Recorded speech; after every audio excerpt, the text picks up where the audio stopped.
Hey guys, welcome back to Worms Maths Academy. Something I always forget to do.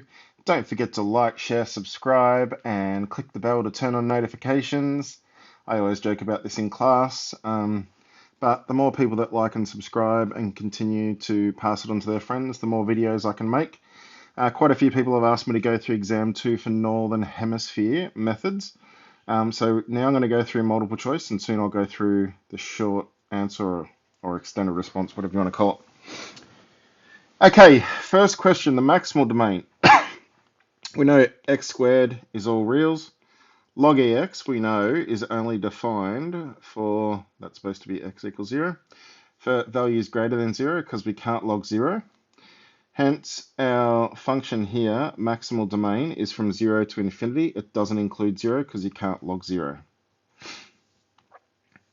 The diagram below shows one cycle of a circular function. So we know our center is 1. We go up and down 3. So my amplitude is 3. Okay, so the range, I didn't read the question. Amp is 3. Our range is -2 to 4. So we can already scrap that. And our period is 4, which means 2 pi on n equals 4. So n, but we don't want to work that out. We just want to know what our period is. Our period is 4. It asks for the period. It doesn't ask for the value of n. So make sure you don't stuff that one up.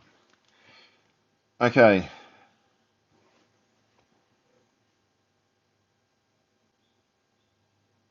Is that right? Yeah, our period is 4.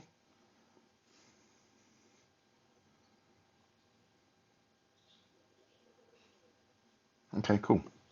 Okay, x plus a is a factor, then the value of a is. So we know 8 negative a cubed minus 4 negative a 14 negative a squared minus a squared times negative a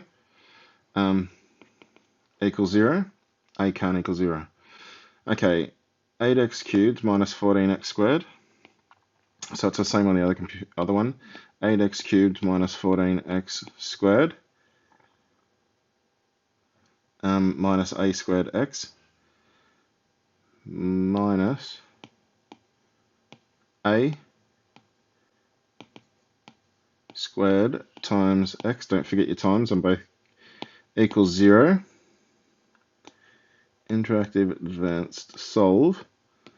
And then, oops, a must be defined.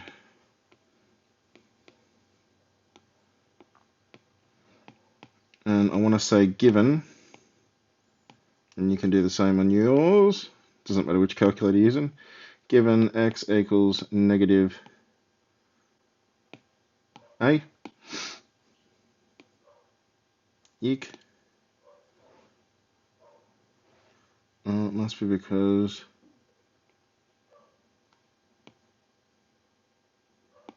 what?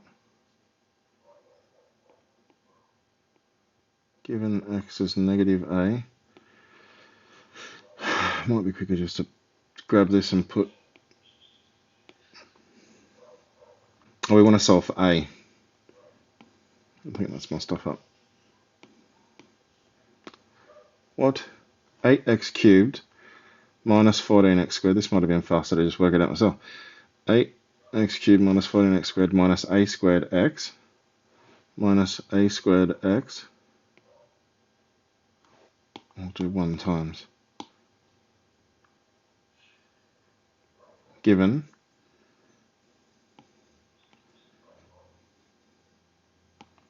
x equals negative a.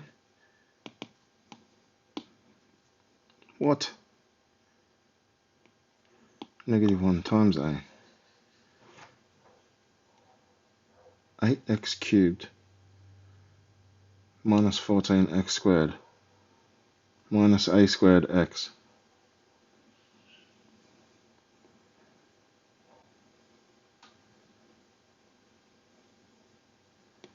Okay. let's try it. Negative a cubed a squared negative, it's going to be positive, a squared cube, sorry. Solve for a equals negative 2 or 0. I don't know what the hell happened then. Okay, the maximal domain, so 2x minus 3 on 4 plus x.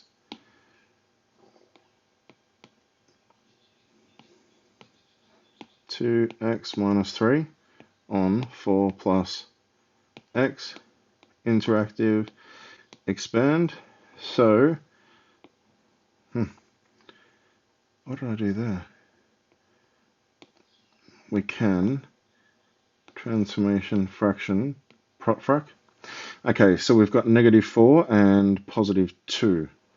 X is negative 4, y is positive 2. So prop frac turns it into a form where you can just easily get the asymptotes. We can find out what b is here if we add these together. So what do we get? 3b minus b, so 2b, plus 3 on 5, plus 3b on 5, equals 1. Okay, so we've put 13b on 5, just a common denominator. If we bring 3/5 to the other side, we get 2/5. So from here they cancel. b is 2 on 13. So we end up with negative 2 on 13, 2 on 13. They cancel each other out when we multiply them. Oh, bloody hell. 3 on 5 minus 2 on 13. 3 on 5 minus 2 on 13. Negative 1 on 15. What?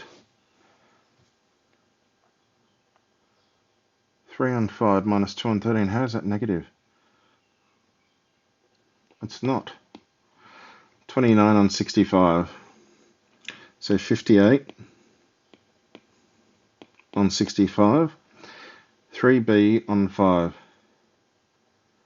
So plus 9 times, it's just 3. 3 times 3b on 5, and b is 2 on 13.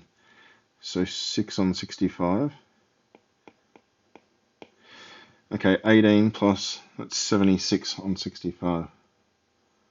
860, yep. Geez, what a stuff up so far. Okay, this function is only defined from 0 to infinity, x squared plus 1, f of x.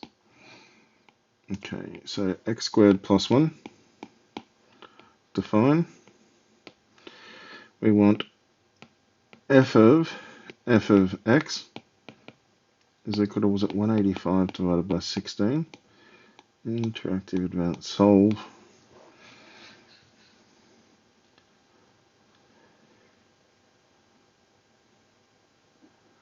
Okay, so our answer is D, because it can't be minus because the domain is from 0 to infinity. So hopefully I haven't stuffed that up.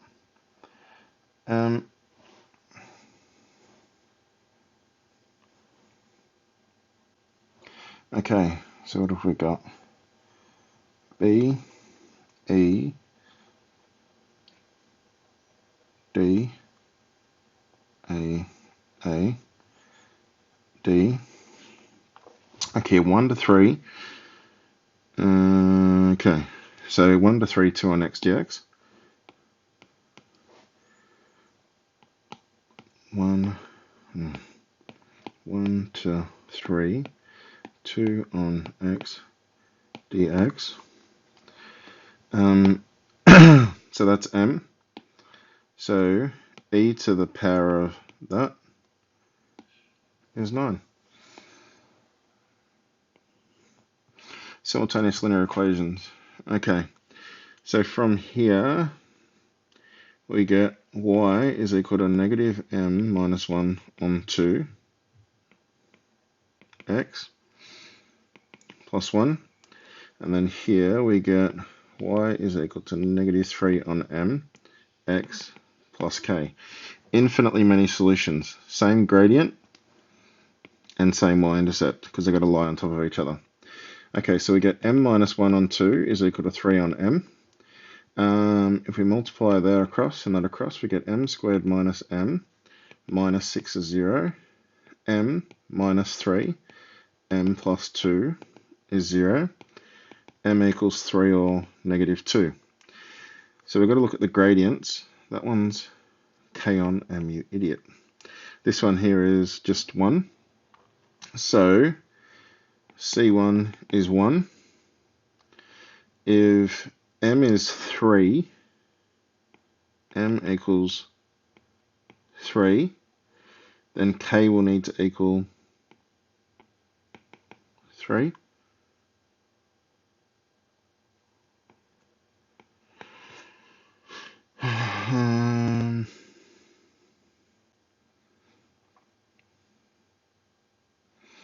So if m is 3, C1, that's 1. So if k equals 3, then and m equals 3, then C1 will be the same, so they'll be the same. So m equals 3 and k equals 3, that's not an option. Okay, if it's negative 2, then m equals negative 2 and k equals negative 2. This is stupid. There's two lots of answers, but they're only saying it's D.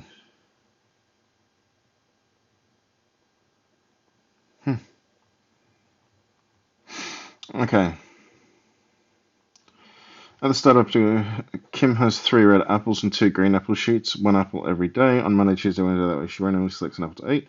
In this period, the probability that Kim does not eat an apple of the same color on any 2 consecutive days are. So she could go red, green, red, or green, red, green. Red is 3 on 5. Green is 2 on 4. Red is 2 on 3. What's that? 6, 12 on 12 times 5, 60, so 1/5. Green, 2 on 5. Red, 3 on 5, 4. Green again, 1 on 3 left. So that's 6 on 60, which is 1 on 10. So 1 on 5 plus 1 on 10 is 3 on 10. C, number 9. Okay, probability density function is that. So from 0 to 2/3 of this function. K times x. So k, the integral from 0 to 2/3. Let's put the k outside. K times x times 2x plus 1, 3x minus 2, 2x plus 1, 3x minus 2, 3x plus 2, 3x plus 2 dx equals 1. Edit, select all, interactive, advanced, solve for k. Negative 405 on 308. Did I read it right? Negative 405 on 308. Okay, the function that will have an inverse for 5x cubed plus 10x squared plus 1. 5x cubed plus 10x squared plus 1.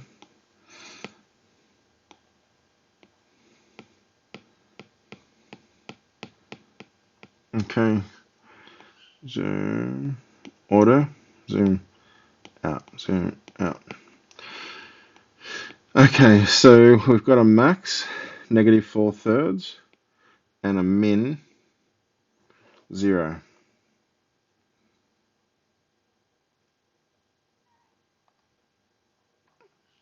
Zero to infinity.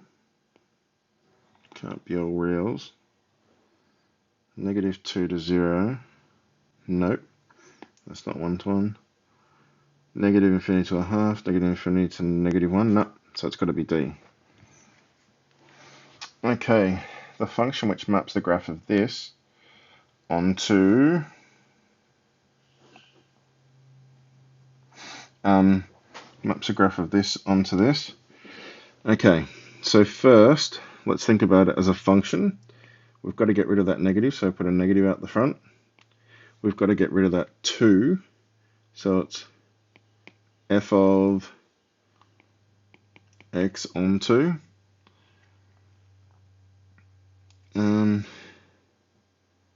that moves it 1 to the left. We want to move it 1 to the right, so we've got to add 1, and then we've got -3, and because the reflection occurs first, that'll become plus. So if we want to undo that, we've got to get -3. So we've got a dilation 2 from reflecting x, 2 from the y-axis, 1 left, and 3 down. So it's going to be D or E. 3 down, 1 left. X -1. Because we've got to replace x with x -1 to get rid of that 1. It's going to be 1 to the right. So it's going to be this here. D, because that's moving it 1 to the left. To undo that, we want to just get back to that graph. We've got to move it 1 to the right, and that is -1. Okay, this has exactly 2 stationary points. Okay, so the derivative has to have 2 solutions. So first let's get the derivative. F dash of x is 3x squared minus 12 b minus 2x plus 18. So the discriminant is b squared. So -12 b minus 2 squared minus 4 times 3 times 18. So 144 b minus 2 squared. 4 3s at 12. 12 nines are 108, so 216. So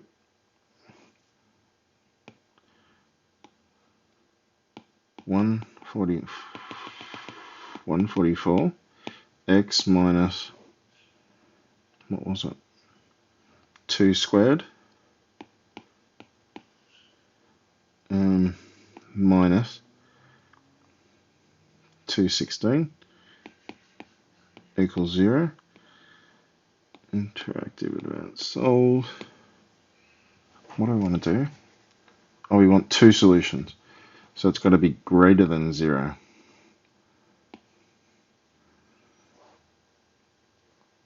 I don't know if this will work it out. So x is greater than positive, x is less than negative. So it's E, 13E. Okay, then x is equal to, so x squared on x plus 2 is equal to y. If we use log laws, x squared on x plus 2 equals y. Interactive advanced solve for x. And we know x has to be greater than 0. So say given x is greater than 0,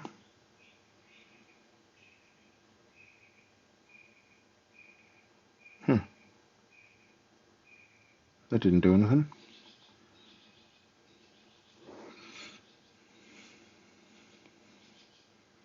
Okay, the only way that x be less than 0 is if this was negative, so it's got to be the positive.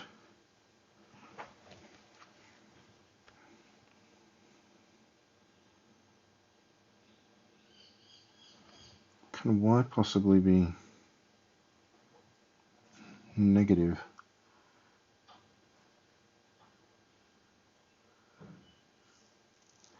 No, it's only the positive one, because you can't have a negative answer. Okay, the area bounded by the graph f of x, line x equals 2 and 8, so 2 and 8. And the x-axis is 3 log e3, so that's 3 log e13, sorry. Okay, so this dilates it by a factor 3, so we're going to just put that out the front. 10 and 4, that's been moved 2 to the right. And the graph has been moved 2 to the right. So if we move the graph 2 to the right, and then we did the same thing, and then we went between 4 and 10, it's going to be exactly the same area, but times by 3. Does that make sense? So here to here, if we move the graph 2 to the right, it becomes here and here. So that area is the same. But if we times it by 3, multiply everything by 3, so it's just 3 times as large, the area. So 15 is B, because it's been dilated factor 3 from the x-axis. Okay, these graphs are shown. So this could be negative 1 on x, and this could be x plus 2, no, minus 2 squared plus 2. So let's do that. X is negative 1 on x. I find this is the easiest way to do it. So g, negative 1 divided by x, interactive define as g of x. And then the other one was x minus 2 squared plus 2. Define it as f of x. And then say g of f of x. And then go into here.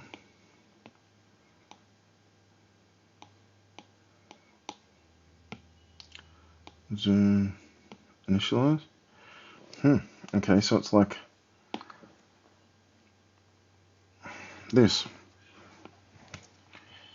E16. E.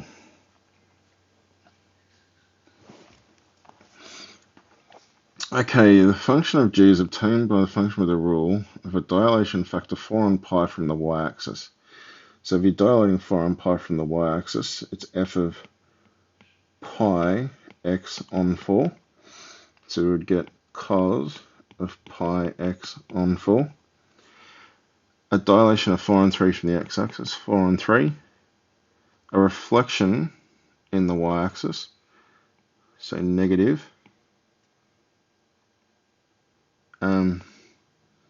If you reflect the cos graph in the x-axis, it does nothing. In the y-axis, sorry, when it hasn't been translated left or right. And a reflection in the y-axis, a translation of 3 on 2 units in the positive y direction in that order. So 3 on 2. The range and the period of g. So the range is 3 on 2 plus 4/3, 3 on 2 minus 4/3. Let's put it on. And I translate y direction. Oh, I missed this. Negative 3 on 8. So that's plus 3 on 2 minus 3 on 8. Oh, damn it. And I forgot this is going to affect this. Okay, start again. So First, 4 on pi from the x-axis. So we've got cos of pi x on 4 minus 3 on 8. Dilation 4 on 3 from the x-axis. So 4 on 3 cos pi x on 4. If I times that by 4 on 3, I get minus 4 on 3 times 3 on 8, 2, 1/2.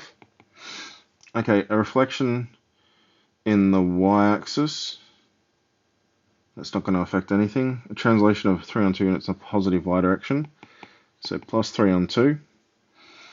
So we get 4 on 3 cos pi x on 4 plus 1.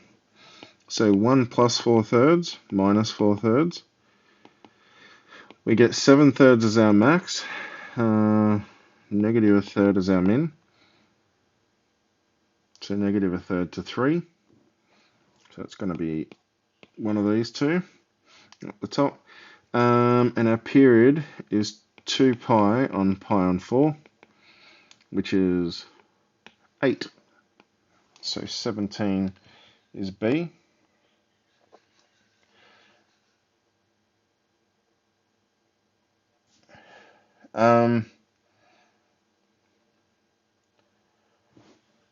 Okay, 18. Area of the line segment is given by that, shown below. It intersects the axis of the points A and B. Okay, so if x equals 0, we get y is 8 minus a half. So that's 7.5. If y equals 0, we get 0 equals 2x minus 1 equals 8. X minus 1 is equal to 3, so x equals 4. Okay, so we've got to go from 0 to 4.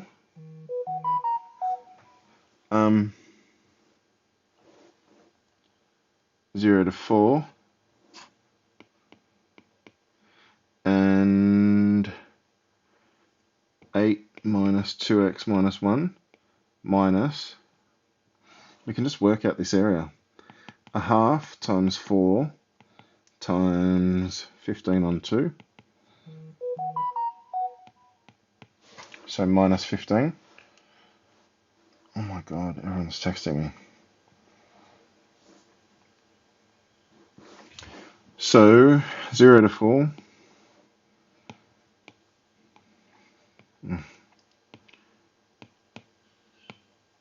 0 to 4. 8 minus 2 to the power of x minus 1 dx. Minus 15. So 17 minus 15 on 2 log 2. 17 minus 15 on 2 log 2, which is B.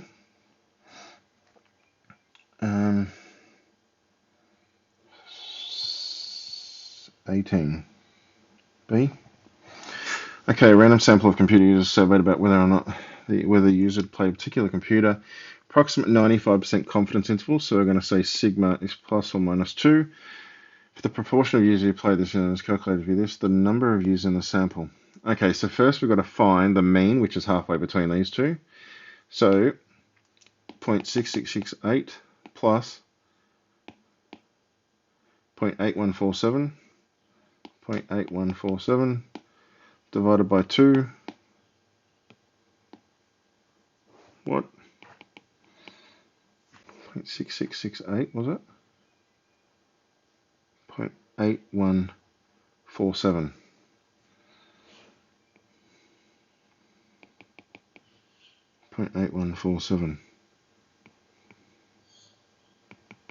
Okay, so that's our mean.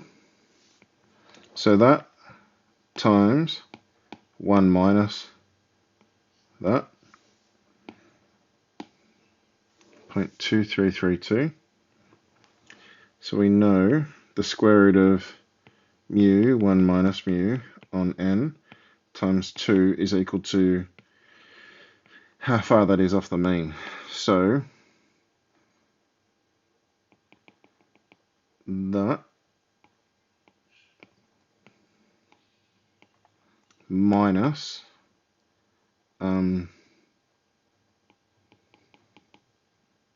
minus the mean itself, because that's our margin of error. Okay, 0.07395.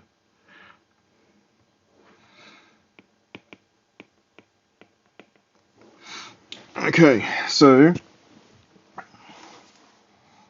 divide that by 2 and then square it. Divide that by 2 and then square it.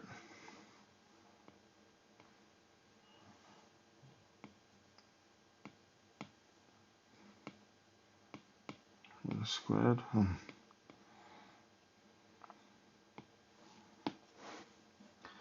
So when we do that, we divided the 2 across and then we squared it, and we got 0.001367. 0.001367. We know mu times 1 minus mu is that, and then we divide this into it, 170.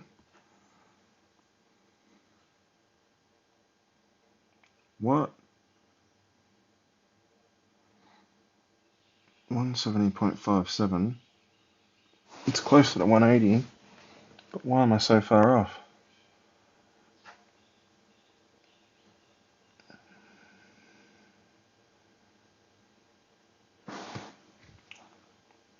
What was my mean?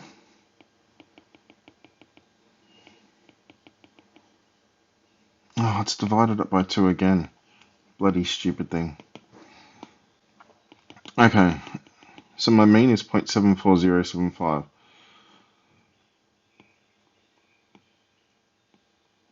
So that's this. So let's start again. Edit, cut, edit, clear all. So that's my mean. Ah, you frickin' stupid thing.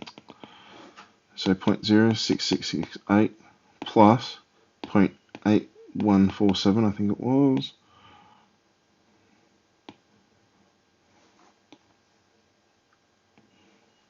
Divided by 2. Okay, so we know that 2 times the square root of that times 1 minus that on x is equal to that minus my mean, because that gives us our margin of error. Edit, select all, interactive events, solve for x, 140. 140.46. Guess it's closest to 135. Maybe they, because we're using a CAS, maybe they're using 1.96. 135. That, I reckon that's the answer. 135. They should say what they want you to use in this stupid bloody thing. Okay, final question. Ax plus b to the power of 5, let g be the inverse of f. So f, given that f of naught is 1. So f of naught, if we put naught into that, if it equals 1, b to the 5 equals 1, so b equals 1. So our graph is f of ax plus, it's ax plus 1 to the power of 5. That's not a 1. Okay, so let g be the inverse of that. Now we know f of 0 is 1, so it's always going to go through 1.